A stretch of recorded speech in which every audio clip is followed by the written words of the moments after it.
Salam sehat, salam damai sejahtera, selamat bergabung kembali dalam layanan Misbah Keluarga. Kata Yesus kepada murid-muridnya yang tertulis pada Matius pasal 17 ayat 27. Tetapi supaya jangan kita menjadi batu sandungan bagi mereka, pergilah memancing ke danau, dan ikan pertama yang kau pancing tangkaplah dan bukalah mulutnya, maka engkau akan menemukan mata uang 4 dirham di dalamnya. Ambillah itu dan bayarkanlah kepada mereka, bagiku dan bagimu juga. Maka pergilah murid-murid itu ke danau dan memancing. Dia mendapatkan ikan yang pertama. Kemudian dia penasaran, dia lihat di mulutnya, ada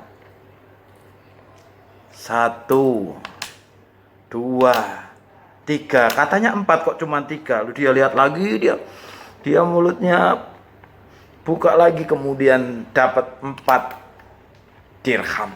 Manajemen Omega kali ini akan mengajak kita untuk berani gila.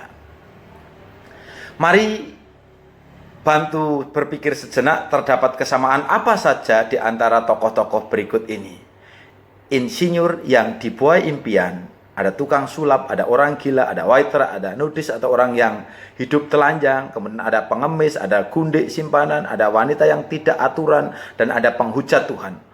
Orang-orang di atas adalah peran yang dijalankan oleh atau diberikan kepada orang-orang berikut ini. Nuh yang merancang dan membangun kapal di atas gunung.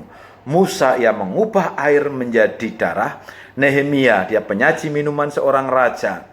Yesaya dia telanjang selama 3 tahun. Elia terpaksa minta makan dari seorang janda. Raja Daud dia berpura-pura gila untuk menghindari orang-orang yang akan menangkapnya. Esther berhasil mencapai puncak dalam daftar raja. Maria hamil sebelum pernikahan. Dan Yesus menyatakan diri sederajat Tuhan. Bagi Tuhan tidak banyak gunanya orang-orang yang kepedulian utamanya adalah apa kata dunia, apa kata orang terhadap kita nanti. Pemimpin harus bersedia berkorban dan mempertaruhkan citra mereka di depan publik. Coba bayangkan bagaimana sikap sekelompok bankir yang sedang duduk semeja dengan seorang pemuda yang penuh semangat menatap mata mereka tajam-tajam. Kemudian mengatakan, saya akan membangun sebuah kerajaan senilai 100 miliar dolar atau senilai 15 triliun rupiah. Yang didasarkan atas seekor tikus, seorang peri, dan 7 manusia cebol. Bersediakah Bapak-bapak membantu saya? Pastinya pemuda ini akan ditertawakan dan diusir keluar dari ruang meeting itu. Tahukah siapa anak muda ini? Yang jelas bukan Titus, tetapi Walt Disney. Tapi sekarang sebagian besar kegiatan tim Disney adalah mendistribusikan dan mengelola ide-ide dan tokoh-tokoh yang diciptakan oleh kartunis konyol ini. Ini tidak asing bagi kita. Ini keluaran dari Disney juga, termasuk jam mainan yang anak-anak sebenarnya tidak minat, tapi sekarang ini jam untuk anak-anak dan orang tua juga minat dan jadi barang antik. Kemudian sampai sisir rambut pun diproduksi oleh dia. Walt Disney menemukan kebangkrutan pada usahanya yang pertama, tapi kemudian dia berani bangun kembali. Thomas Edison menemui ribuan kegagalan sebelum lampu listriknya menyala dengan benar. Benjamin Franklin, si tokoh konyol yang bermain layang-layang di atas atap rumahnya pada waktu hujan deras. Masa tuanya dia pensiun sebagai seorang miliuner pertama di Amerika. Yesus bersedia nampak konyol, dan inilah kunci keberhasilannya.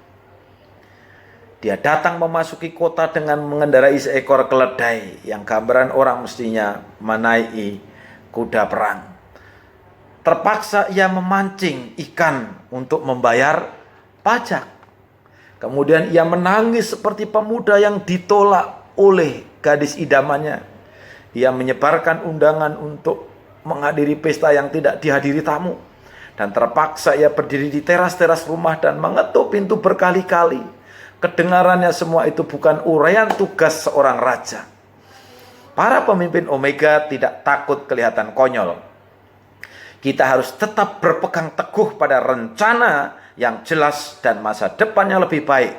jika itu datangnya dari Tuhan, sekalipun kelihatan konyol atau kelihatan seperti orang gila. Yesus saja bersedia kelihatan konyol. Anda masih jaim, masih jaga image, lalu takut melangkah, tampillah apa adanya dan bukan ada apanya. Tuhan Yesus memberkati.